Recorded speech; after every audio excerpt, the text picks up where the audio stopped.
Hello friends, if you're new, welcome.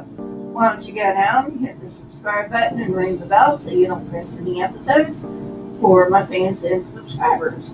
Welcome back, I really do appreciate you. Today's topic, Jehovah's Witnesses, organizational structure. Not much else I need to say, let's get on with the video. The formal organization of Jehovah's Witnesses, they claim, is God's government on earth, a theocracy. This term really means hierarchy in the world of JWs. Second, informal relationships are often more important than the formal. The idealized organization gives importance to the quote-unquote faithful and discreet slave. However, as a class, they play no part in the governing of the organization. Of course, all who govern the organization must be a part of this supposed quote-unquote slave class. The governing body's authority ultimately derives from other factors. The hierarchy is top-down, much like that of the Roman Catholic Church, but there are differences also. Since the witnesses have regarded the Roman Catholic Church as the enemy, it is no surprise that they have unconsciously copied them. Joseph Rutherford basically took control of the Watchtower in a hostile takeover and became an autocrat. Nathan Knorr followed in his footsteps until 1971. In that year, Watchtower formally established the governing body in an attempt to reduce his power, at least in theory. It is difficult to trace exactly how the governing body came into existence, although there are things that we can ascertain. During the 60s, JWs around the world were not happy with the organizational structure. Overseers were often described as dictators. Over time, Brooklyn became aware of these problems. In 1965, Knorr called on 5 of the most prominent members to produce the JW Bible Dictionary called Aid to Bible Understanding. In so doing, he inadvertently gave permission for long-term research on non-JW sources and commentaries.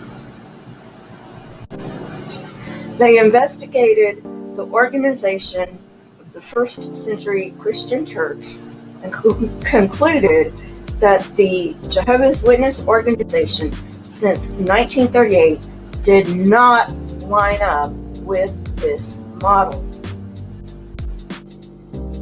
At about the same time that Brooklyn was being made aware of general unrest, Franz presented the idea that congregations should have a body of elders and the international organization should be ruled by a governing body. The board of directors already had this title, but Franz gave it more weight by suggesting those at Jerusalem comprise the governing body. Both Knorr and Franz initially opposed the move. Although Franz seemed to give in, this was just politics. Neither the president nor vice president intended to give up any power. They did allow the changes in lower church governance, but nothing happened at Brooklyn. The governing body was assembled, but it did not govern. Instead, it served as more of a council, mainly discussing what should be disfellowshipping offenses. Soon, many of the governing body were determined to bring about what amounted to a coup in 1975.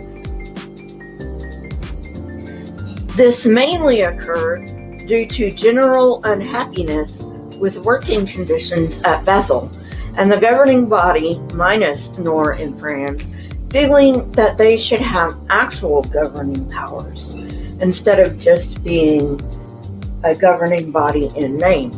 Franz opposed the move, arguing that the Jerusalem men never served as a supervisory board. Finally, Knorr reluctantly gave in to the five-man committee headed by Raymond Franz, and Fred Franz also accepted the inevitable. Fred Franz succeeded Knorr as president in 1977, but the power he wielded was nothing like that of Rutherford or Knorr. However, Fred Franz's personal influence was such that he regained some of the powers of the previous presidents. Even though he is dead, he is still known as the Society's Oracle and continues to be an ideologue to many. The governing body has been the ruling class of Watchtower since 1975. Members are generally selected because of their loyalty to the organization, not spiritual or intellectual acumen, which goes a long way in explaining all the sheer stupidity that comes out of their mouths. Interestingly, they refer to the organization as Mother and seem to be both servants and masters of Watchtower tradition. This would certainly explain their incompetence in making any significant doctrinal or administrative changes that could help Watchtower, especially when it comes to child protection. Aside from loyalty, these men share other characteristics. First of all, they're all men, which goes to show the misogyny of the organization. Most are also old. However, their greatest hurdle seems to be that they haven't had any experience outside the witness community in decades. With the power shift in 1975, many at Bethel hoped for a less dogmatic course. Sidlick is said to have stated that Watchtower needed, quote-unquote, a little fresh air. Ray Franz and Lyman Swingle wanted their colleagues to abandon, or at least reconsider, the Gentile times and the 1914 teaching. However, most governing body members favored a return to the more unyielding doctrines and practices under Rutherford and Knorr. Evidently, the suggested changes by those on the governing body with more open minds frightened the conservative majority, and abandoning their chronology would have undermined Watchtower's authority. If Jesus didn't come back in 1914 and had not appointed the faithful and discreet slave over all his belongings, why did Watchtower even exist? And how could the governing body claim authority? In addition, denying the chronology would negate the preaching work.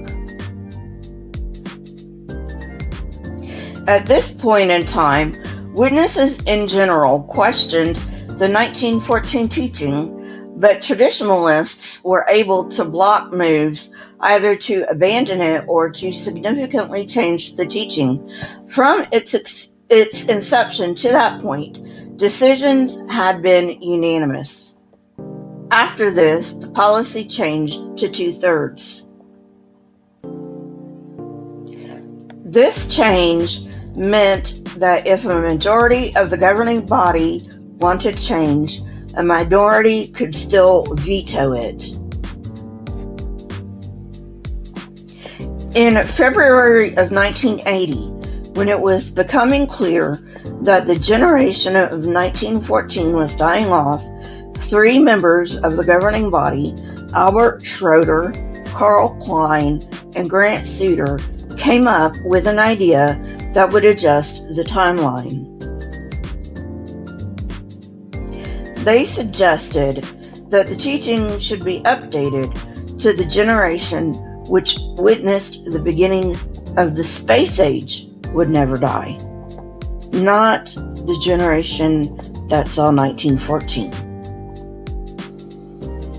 The governing body opposed this and other changes. Foremost was the failure of the 1975 prophecy and the resulting decline of the witness population due to people leaving. They were also becoming aware of dissent in the community in general, and at Bethel in particular.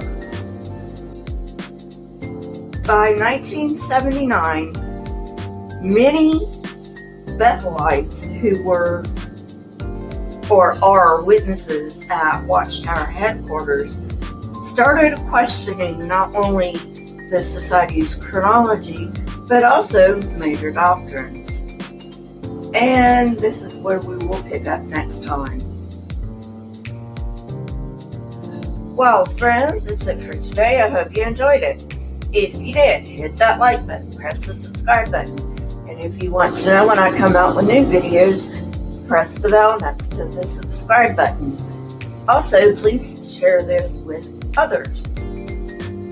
My Twitter, Discord, email, and PayPal links are in the description, along with the source I used for this episode. If you wish to support this channel, you may do so on my PayPal link. Also, please leave comments in the comment section. Not only do I love hearing from you, and yes, I read each and every comment, but it also triggers the YouTube algorithm. Keep learning and searching for truth. Here are a few videos from my library. If you have not watched them yet, go ahead and watch them and tell me what you think. Until next time, friends, stay safe and goodbye.